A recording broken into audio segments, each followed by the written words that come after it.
Most people with Sjögren's syndrome already know about the dry eyes, the dry mouth, the fatigue that never quite goes away. But there is something most people are never told to look at: their nails. Now, if your nails are brittle or ridged, that is actually very common with Sjögren's. And in most cases it simply means your glands are too dry to keep up. But there are other nail signs. Ones that look completely different. Ones that doctors rarely point out during a routine visit. And those signs are not about dryness at all. They are your body's way of telling you that something deeper may be going wrong. Today we are going to walk through 4 of them. And we are not going to rush through them. We are going to take our time with each one. Because understanding exactly what to look for, exactly why it happens, and exactly what to do about it, is the difference between catching something early and missing it entirely. Pay close attention. Because one of these may already be appearing on your hands right now. And before we go any further, hit subscribe and leave a like. That helps this channel reach more people who need it. The goal at healthily is 200,000 subscribers, and every single person who joins moves us closer. And if that sentence just landed for you, if something in what I've described so far sounds familiar, I've put together a symptom map that shows exactly how this condition progresses, what shows up at each stage, and where the standard tests are most likely to miss it. Type symptom map in the comments right now and I'll send you the link to access it directly. Before we get into the 4 signs, it is worth taking a moment to understand something that most health content skips over entirely. Why do nails show internal problems in the first place? Your fingernails are not just dead tissue sitting on top of your finger. Underneath every nail is a structure called the nail bed. And the nail bed is fed by a dense network of capillaries, which are the smallest blood vessels in your entire body.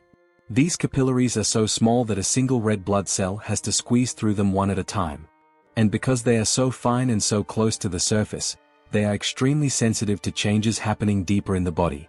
When blood pressure changes, when oxygen levels drop, when inflammation spreads through the vascular system, when the immune system begins attacking vessel walls, the capillaries under your nails often show evidence of that before almost anywhere else. Doctors have known this for a long time. There is even a field of study called nail-fold capillaroscopy, where rheumatologists use a specialized microscope to examine the blood vessels at the base of the nail to detect early signs of autoimmune and vascular disease. So when we talk about nail signs in Sjögren's, we are not talking about something superficial. We are talking about a window into what is happening inside your vascular and immune system right now. This is especially relevant for Sjögren's patients because the condition does not just affect moisture-producing glands. It can affect blood vessels, nerves, lungs, kidneys, and the heart. And the nails, sitting on top of that capillary network, sometimes carry the first visible evidence of those deeper complications. Keep that in mind as we go through each sign. Because once you understand the biology behind what you are seeing, these signs stop looking like minor cosmetic issues and start looking like what they actually are. Early warning signals.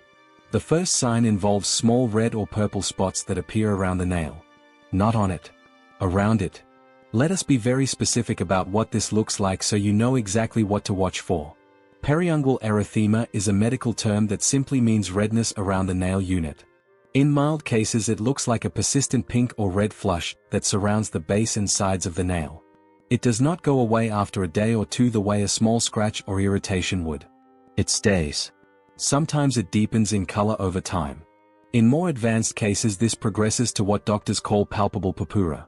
These are raised, firm, purple or reddish-brown spots that appear near the fingertips and around the nail folds. They do not blanch when you press on them, meaning if you press your finger against them and release, the color does not temporarily fade the way normal flushed skin would.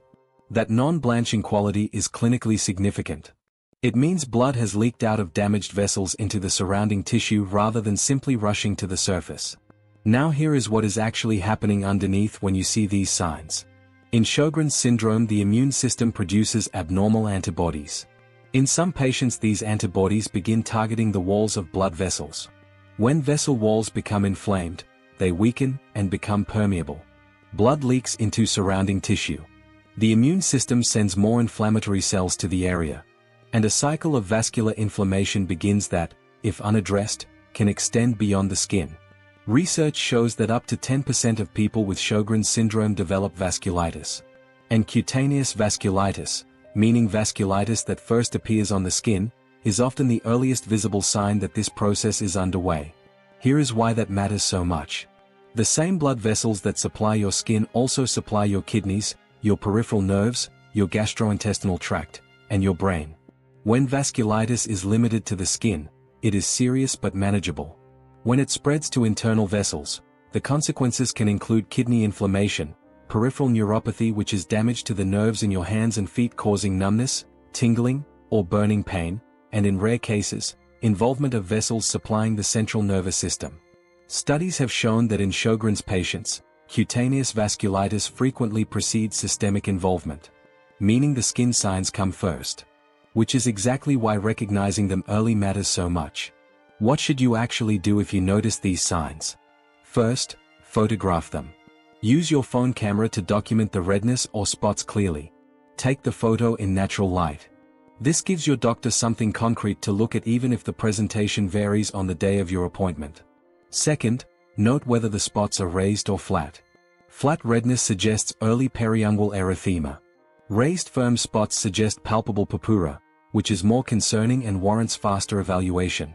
Third, track whether it is getting worse, staying the same, or spreading. Spreading purpura, especially moving up the finger or appearing on the lower legs, is a reason to contact your doctor before your next scheduled appointment rather than waiting. Fourth, tell your rheumatologist specifically, not just your general practitioner. Vasculitis in the context of Sjögren's is managed with immunosuppressive medications that a rheumatologist oversees. A general practitioner may refer you on, but skipping directly to your rheumatologist saves time that matters. If you have ever noticed redness or unusual discoloration around your nail rim, not on the nail but surrounding it, type the word vessels in the comments below. And if this is the first time you are hearing that this could be connected to your blood vessels, type vessels anyway. Because your comment could help someone else watching this realize they need to get checked too. Now this next sign is one that catches many people completely off guard. Before you read any further, pause and look at your nails right now. Not at the surface of the nail. Look through the nail at the nail bed below. What you are looking for are thin dark lines running vertically from the base of the nail toward the tip. They are narrow. Sometimes reddish brown. Sometimes almost black. And they look remarkably like a tiny splinter of wood trapped just beneath the nail surface. These are called splinter hemorrhages. Here is exactly what creates them. Inside the nail bed, capillaries run in a longitudinal direction, meaning they run along the length of your finger parallel to the nail. When one of these capillaries ruptures, the blood that escapes does not spread outward the way it would under open skin.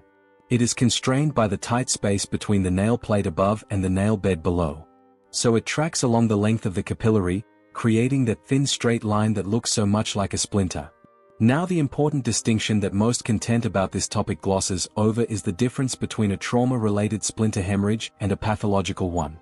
If you hit your finger, caught it in a door, or did heavy manual work, a single splinter hemorrhage on that finger is completely expected and not a cause for concern. It will grow out with the nail over several weeks and disappear. But here is where the clinical concern begins. When splinter hemorrhages appear on multiple fingers simultaneously, without any trauma to explain them, that pattern suggests something systemic is affecting the capillaries throughout your body. And in someone with Sjögren's syndrome, there are two primary explanations that doctors take seriously. The first is infective endocarditis. This is a bacterial infection of the heart valves. It sounds alarming and it is. The bacteria that cause it can travel through the bloodstream, lodge in the capillaries of the nail bed, and trigger the small hemorrhages you see as dark lines. But splinter hemorrhages are just one of the classic signs. Doctors look for a combination of findings including fever, a new or changed heart murmur on examination, unusual fatigue, and joint pain. If you have multiple unexplained splinter hemorrhages and any of those accompanying symptoms, that combination warrants urgent medical evaluation, not a wait-and-see approach. The second explanation is systemic vasculitis, which we discussed with sign 1.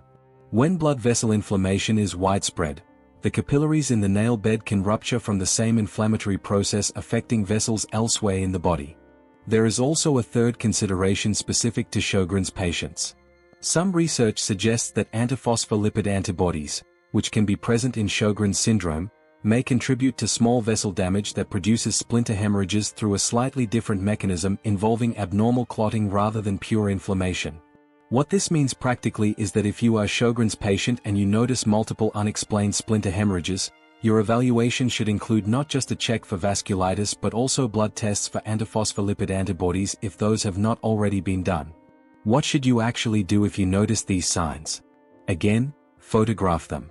Natural light, close up, multiple fingers if multiple are affected. The documentation is genuinely useful to your doctor. Note whether they appeared after any trauma. Even minor trauma like carrying heavy bags or gripping tools can cause isolated hemorrhages. If you cannot connect them to anything physical, that is the relevant detail. If you have a fever alongside the nail findings, even a low-grade one, do not wait for a routine appointment.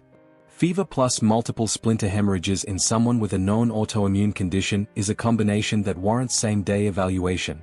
If there is no fever and no other symptoms, bring it to your rheumatologist at your next appointment with your photographs and notes.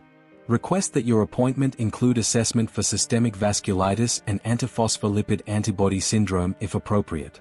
Go ahead and check your nails right now while this is fresh in your mind. Look carefully at the nail bed underneath the nail, not the skin around it. If you can see any thin dark vertical lines, even faint ones, on more than one finger, type the word lines in the comments.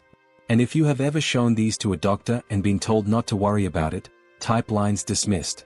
Because that experience matters and other viewers need to hear it. The third sign does not appear on the nail itself. It appears in the skin around it. And it involves color. You may have already experienced this. Perhaps without fully understanding what was happening. When exposed to cold air, cold water, or even emotional stress, some people with Sjögren's notice their fingers changing color in a way that is hard to miss. The fingers, including the skin right around the nail bed, turn stark white. Then after a few minutes they shift to a bluish or purplish tone. Then as circulation returns, they flush a deep red or pink. This three-stage color shift is the hallmark presentation of Raynaud's phenomenon. And understanding exactly why it happens helps explain why it matters. Under normal circumstances, blood vessels in the fingers regulate blood flow in response to temperature. When it is cold, they constrict slightly to conserve heat. When it warms up, they dilate again. In Raynaud's, this regulatory response is exaggerated to a severe degree. The vessels do not just constrict slightly. They go into full vasospasm. The blood supply to the fingers is dramatically reduced or temporarily cut off. The white phase you see is ischemia, meaning the tissue is receiving almost no blood. The blue phase is cyanosis, meaning the oxygen remaining in the tissue is being depleted. The red phase is reactive hyperemia, meaning blood rushes back in when the spasm releases. Now Raynaud's phenomenon occurs in two forms. Primary Raynaud's has no underlying cause and is generally considered benign, uncomfortable but not dangerous. Secondary Raynaud's is associated with an underlying condition, and in this case that condition is Sjögren's syndrome. Secondary Raynaud's in the context of an autoimmune disease is categorically different from the primary form. Here is why. In Sjögren's, the inflammation and immune activity that characterizes the disease also affects the walls of small blood vessels. Over time this makes them more reactive, more prone to spasm, and less able to recover normally between episodes. The result is that the Raynaud's attacks tend to be more severe, more frequent, and more prolonged than in people without an autoimmune condition. And here is the progression that many people are not warned about. When tissue repeatedly loses its blood supply and then gets it back, each cycle causes a small amount of cellular stress. Most of the time the tissue recovers fully. But with frequent severe attacks over months and years, the cumulative damage can begin to outpace the tissue's ability to heal. The first sign of this progression is often digital pitting. These are tiny pinpoint scars that form on the fingertip skin, visible as small indentations. They indicate that the tissue has repeatedly experienced low blood flow. The next stage is digital ulcers. These are open sores, usually at the very tip of the finger or near the nail fold. They are extremely painful. They are slow to heal because the circulation that normally supports wound healing is compromised. And they are prone to infection, which in a Sjögren's patient with immune dysregulation carries additional risk. In the most severe cases, prolonged inadequate blood supply can cause tissue death. This is a rare outcome but it is a real one, and it is entirely preventable when Raynaud's is identified and managed early. So what does early management actually look like? Lifestyle measures make a genuine difference. Keeping the whole body warm, not just the hands, reduces the trigger for vasospasm.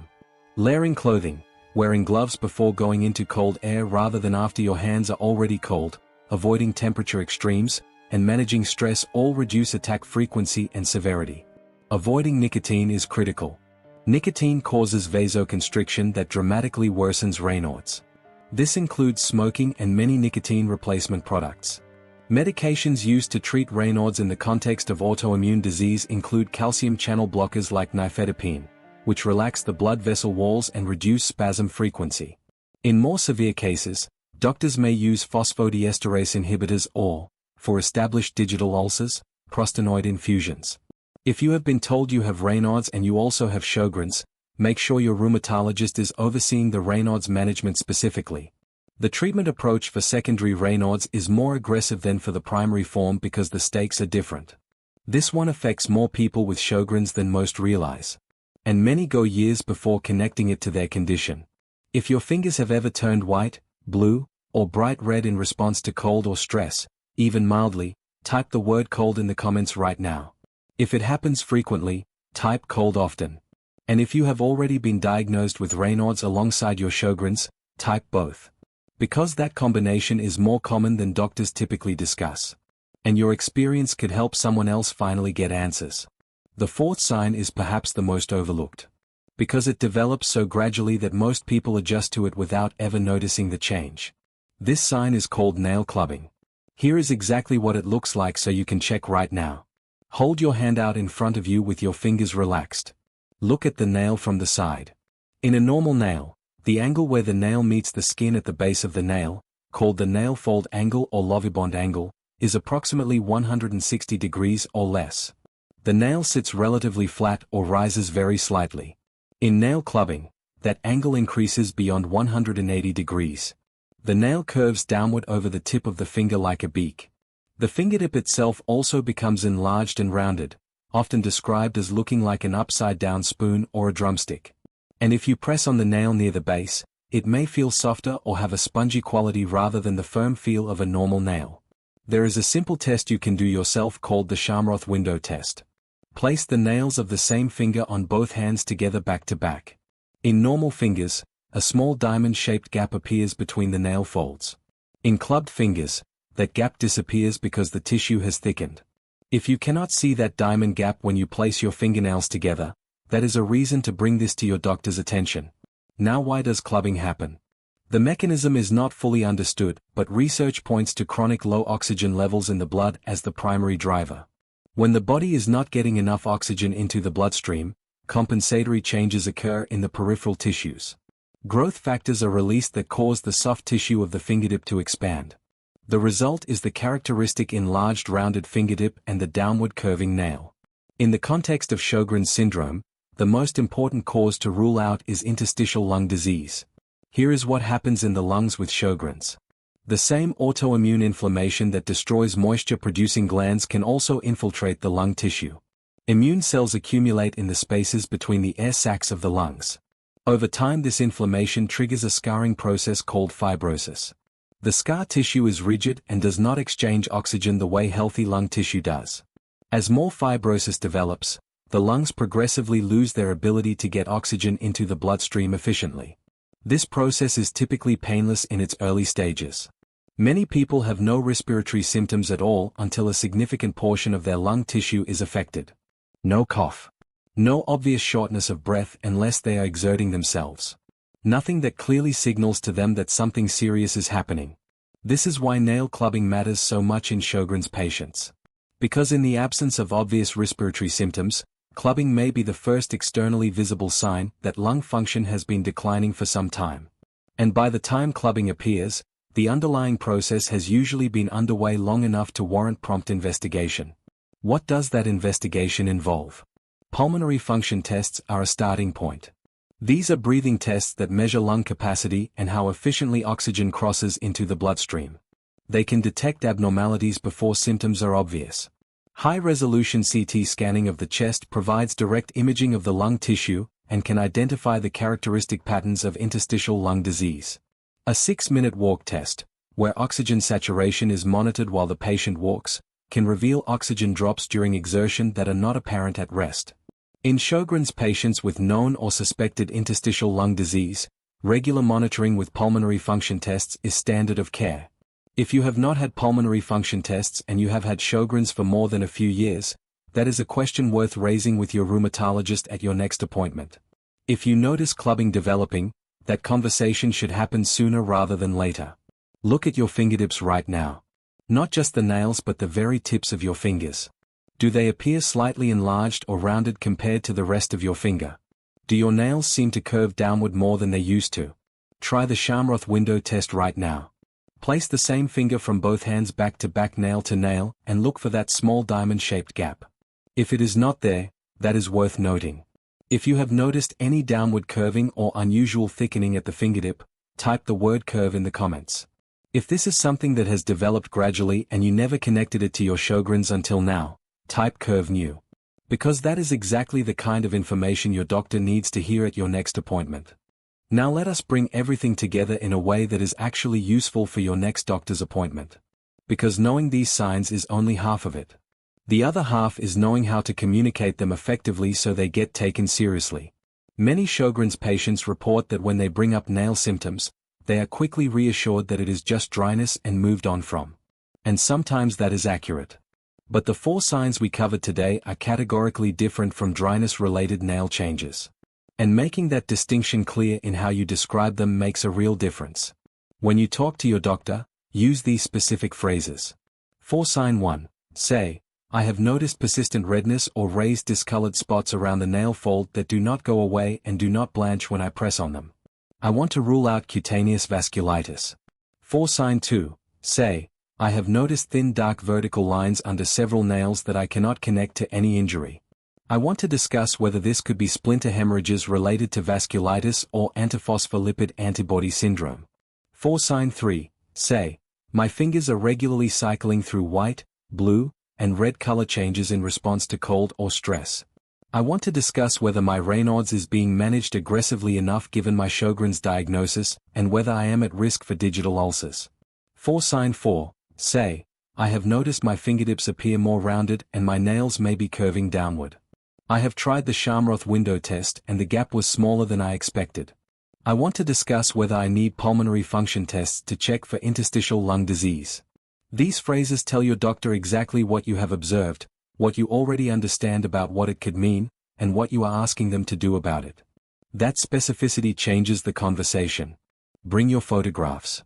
Bring your notes about when you first noticed each sign and whether it has changed.